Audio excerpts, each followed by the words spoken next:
Hello viewers, இந்த வீடியோவில் நம்ம முல்லட் ஃபிஷ் அதாவது மடுவை மீன் அதோட குழம்பு மற்றும் ஃப்ரை எப்படி பண்ணுறது அப்படிங்கிறது தான் பார்க்க போகிறோம். இந்த முல்லட் ஃபிஷ் வந்து கிலோ 350 ருபீஸ்க்கு நான் வாங்கினேன். உங்கள் ஊரில் இந்த மடுவை மீன் வந்து கிலோ என்ன ரேட்டில் விற்கிறாங்க அப்படிங்கிறத கமெண்ட்டில் மறக்காமல் சொல்லுங்கள். இது ஒரு சின்ன வகையான மீன் அப்படிங்கிறனால ஒரு கிலோலேயே கிட்டத்தட்ட 25லேருந்து 30 மீன் வரைக்கும் உங்களுக்கு கிடைக்கும். கடல் மீன் அப்படிங்கிறனால நாங்கள் இருக்கிற ஏரியாவில் வந்து இது காலையிலே மீன் மார்க்கெட்டுக்கு போனால் மட்டும்தான் கிடைக்கும்.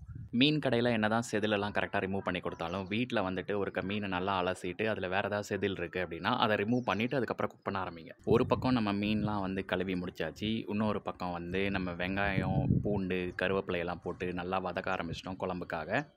எங்கள் வீட்டில் மீன் குழம்பு அப்படின்னாலே இந்த மண் சட்டி பாத்திரத்தில் தான் பண்ணுவோம். இந்த மாதிரி மண் சட்டியில் மீன் குழம்பு யாருக்கெல்லாம் பிடிக்கும் அப்படின்னு சொல்லி மறக்காமல் கமெண்ட்டில் சொல்லுங்கள். இந்த குழம்பா இருக்கட்டும், இதுக்கப்புறம் நாங்கள் பண்ண போகிற ஃப்ரையாக இருக்கட்டும், இது ரெண்டுத்துக்குமே வந்து நாங்கள் முழுக்க வீட்டிலேயே செஞ்ச மசாலா தான் யூஸ் பண்ணியிருக்கோம். இந்த மசாலா நாங்கள் எப்படி பண்ணோம் அப்படிங்கிறது தெரிஞ்சுக்கணும் அப்படின்னா கமெண்ட்டில் கேளுங்க. அதுக்கு தனியாக ஒரு செப்பரேட்டாக ஒரு வீடியோ போடுறதுக்கு ட்ரை பண்ணுறோம். மீன் குழம்புல ஒரு சிலர் வந்து தேங்காய் பால் ஆட் பண்ணுவாங்க, ஒரு சிலர் பண்ண மாட்டாங்க. அதனால் இது வந்து ஒரு ஆப்ஷனல் ஸ்டெப். அப்படி தான் நீங்கள் வேணும் அப்படின்னா தேங்காய் அரைச்சி தேங்காயிலேருந்து பால் எடுத்து உங்கள் மீன் குழம்புல போட்டுக்கலாம். அது ஒரு டேஸ்ட் வேறு மாதிரி இருக்கும். தேங்காய் பால் அரைச்சிட்டு இருந்த சமயத்தில் நம்ம மீன் குழம்பு கொதிக்க ஆரம்பிச்சிட்டாரு.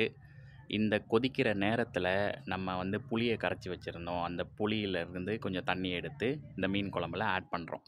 இதில் நம்ம கல் உப்பு போட்டிருக்கோம் அப்படிங்கிறனால கொஞ்சம் டைம் எடுத்து தான் வந்து அந்த உப்புத்தன்மை வந்து அந்த குழம்புல நல்லாவே தெரியும். அதுக்கப்புறம் இந்த குழம்பு கொதிக்க ஆரம்பிக்கும் போது நம்ம கழுவி வச்சுருந்த குழம்புக்கான மீனை எடுத்து ஒவ்வொன்றா உள்ளே போட ஆரம்பிக்கிறோம். குழம்புக்காக நாங்கள் கிட்டத்தட்ட ஒரு 20 மீன் பக்கம் வச்சுருந்தோம். ஃப்ரைக்கு வந்து கம்மியாக தான் வச்சுருந்தோம்.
மீன் எல்லாத்தையும் போட்டதுக்கப்புறம் கடைசியாக தான் நம்ம எடுத்த தேங்காய் பாலை வந்து ஆட் பண்ணுறோம்.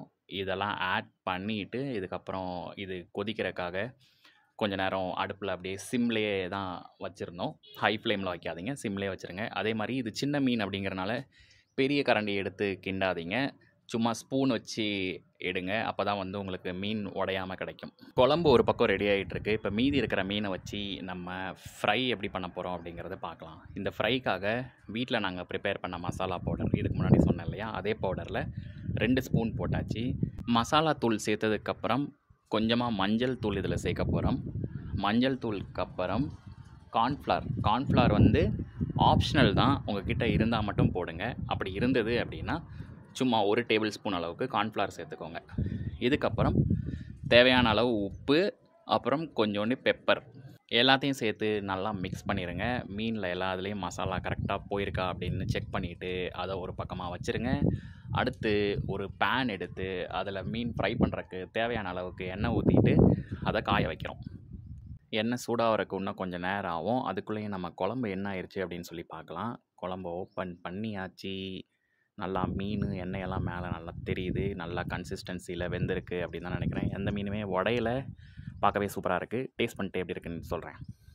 இந்த பக்கம் நம்ம எண்ணெய் நல்லாவே சூடாயிருச்சு. இதில் இப்போ நம்ம மீனை போட்டு பொரிக்க போகிறோம்.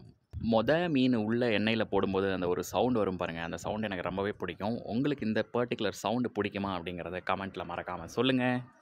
ஒரு சில மீன் பார்த்தீங்க அப்படின்னா குழம்புக்கு நல்லாயிருக்கும், ஃப்ரைக்கு வந்து சுமாராக இருக்கும். ஒரு சில மீன் வந்து ஃப்ரை ரொம்ப அட்டகாசமாக இருக்கும், குழம்பு ஒரு சுமாராக இருக்கும். ஒரு சில மீன்கள் இருக்கும், ரெண்டுமே சூப்பராக இருக்கும். அதில் இந்த மடுவை மீன் நீங்கள் என்ன நினைக்கிறீங்க? குழம்பு நல்லா இருக்கும்னு நினைக்கிறீங்களா, இல்லை ஃப்ரை நல்லா இருக்கும்னு நினைக்கிறீங்களா? மறக்காமல் கமெண்ட்டில் சொல்லுங்கள் மக்களே. இது சின்ன வகை மீன் அப்படிங்கிறனால இந்த மீனில் வந்து முள் நிறையா இருந்தது. நான் சாப்பிட்டு பார்த்ததுல எனக்கு குழம்ப விட இந்த மீனோட ஃப்ரை ரொம்பவே பிடிச்சிருந்தது. ஏன்னா ஃப்ரைல வந்து முள்ளோட சேர்த்தே சாப்பிட முடிஞ்சது. ஆனா குழம்புல அப்படி சாப்பிட முடியல. ஐ ஹோப் இந்த வீடியோ எல்லாத்துக்கும் பிடிச்சிருக்கும்னு நினைக்கிறேன். நீங்களும் உங்க வீட்ல இந்த மடுவை மீனோட குழம்பு மற்றும் ஃப்ரைய ட்ரை பண்ணிட்டு எப்படி இருந்ததுன்னு கமெண்ட்ல மறக்காம சொல்லுங்க. Until then, see you next time. Bye.